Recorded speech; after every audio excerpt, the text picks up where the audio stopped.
New ইয়র্কে Nassau county স্টেডিয়ামে শক্তিশালী দক্ষিণ আফ্রিকা বিপক্ষে বাংলাদেশের ব্যাটাররা ভালো করলে জয় পাওয়া সম্ভব বলে মনে করছেন সমর্থকরা। ম্যাচকে ঘিরে থাকছে বাড়তি উন্মাদনা। গত ম্যাচে আমরা উইন করছি, আমরা আশাবাদী ইনশাল্লাহ আফ্রিকার সাথে আমরা ইনশাল্লাহ উইন করব। সেই খুশিতে আজকে আমার পুরো বাংলাদেশের কালচার নিয়ে এই যে প্যান্ট পরছি, লুঙ্গি পরছি, গামছা আছে, সবকিছু মিলে অনেক ভালো লাগতেছে। বন্ধুদেরকে নিয়ে আসছি, এনজয় করব।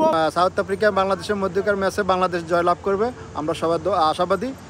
আজকে বাংলাদেশ ইনশাল্লাহ 100% আশাবাদী জয় হবে ইনশাল্লাহ। আশা নিয়ে আসছি যে আজকে সেকেন্ড ম্যাচটা বাংলাদেশ জিতবে, তবে হার জিত যাই থাক তারা খুব প্রতিদ্বন্দ্বিতাপূর্ণ ম্যাচ উপহার দিবে।